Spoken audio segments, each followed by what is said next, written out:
আজকে আমরা দেখাবো ছাদ ঢালাই করার আগে যেসব গুরুত্বপূর্ণ চেক করতে হয়। আমি যে ছাদটি ঢালাই করব তা অবশ্যই আগের দিন অর্থাৎ আজকে আমাকে টোটাল কাজটি শেষ করতে হবে। অর্থাৎ এমন কোনো কাজ রাখা যাবে না যে কাজটি আমি আগামীকাল করব। যেমন অনেক সময় দেখা যায় আমাদের মিস্ত্রিরা কাজ চলাকালীন সময় আমি এই পাশ থেকে কাজ শুরু করব, একটি সময় ওই পাশের কিছু কাজ বাকি থাকে, এটি আমি করতে থাকবো। এই বিষয়টি কখনোই করা যাবে না। অর্থাৎ সম্পূর্ণ কাজটি আমাকে ছাদ ঢালাইয়ের একদিন আগে শেষ করতে হবে।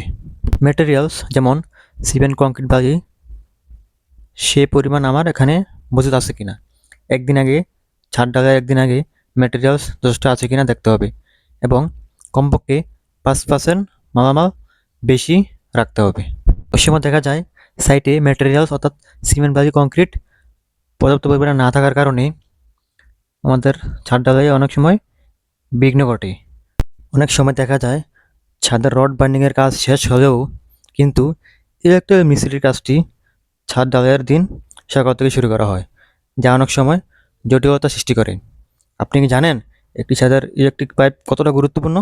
কেননা আপনি চাইলে একটি স্ট্রাকচারের যদি কোনো প্রবলেম হয় আপনি তা ভেঙে কাজটি করতে পারবেন, কিন্তু যদি কোনো ইলেকট্রিক লাইন প্রবলেম হয় সেক্ষেত্রে আপনি এই কাজটি পুনরায় করা একেবারেই অসম্ভব হয়ে পড়ে। অবশ্যই ইলেকট্রিক কাজটিও একদিন আগে শেষ করতে হবে।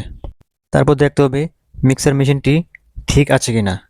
আমরা যে মেশিনটিতে ঢালাই করব, সিমেন্ট, কংক্রিট, বালু মিক্সার করব, এই মিক্সার মেশিনটি ঠিক আছে কি না তা চেক করে দেখতে হবে। পর দেখতে হবে ভাইব্রেটর মেশিনটি ঠিক আছে কি না। প্রয়োজন হলে অতিরিক্ত একটি নজল রাখতে হবে। অনেক সময় দেখা যায় সাইটের মধ্যে ছাদ ঢালাই কাজ চলাকালীন সময়ে ভাইব্রেটর মেশিন নষ্ট হয়ে যেতে পারে, তাই অতিরিক্ত সাবধানতার জন্য অতিরিক্ত একটি নজল রাখতে হবে। অতঃপর আরেকটি গুরুত্বপূর্ণ বিষয় হলো কাজটি শেষ করতে কতজন শ্রমিক লাগবে। ধরে নিই আমাদের এখানে 500 ভাগ সিমেন্টের ঢালাই আছে, এখানে আমাকে কতজন শ্রমিক প্রস্তুত রাখতে হবে, অর্থাৎ পাট্টা মারার জন্য 2জন এক্সপার্ট মিস্ত্রি আছে কিনা দেখতে হবে। সবচেয়ে গুরুত্বপূর্ণ হলো আমার যে ম্যাটেরিয়ালস আছে তা মিক্স করে নির্দিষ্ট পয়েন্টে নিয়ে আসার জন্য যে শ্রমিকগুলো আছে তা সঠিক প্ল্যান হয়েছে কিনা দেখতে হবে। অনেক সময় দেখা যায় আমার এই ছাদটি ঢালাই করতে 50 জন শ্রমিকের প্রয়োজন, কিন্তু কন্ট্রাক্টর সেখানে 30 থেকে 35 জন নিয়ে আসার কারণে আমার এই ছাদটি অনেক সময় নিয়ে কাস্টিং করতে হয়, অনেক সময় জয়েন পড়ে। অনেক সময় দেখা যায় আমাদের এই কাজটি একদিনে ঢালাই হয় না, পরের দিনও চলে যায়। এজন্য আমাকে এই বিষয়টি দেখতে হবে। আরও একটি গুরুত্বপূর্ণ বিষয় হলো আমি যে কংক্রিটগুলো মিক্স করব তার জন্য আমার পানির প্রয়োজন আছে।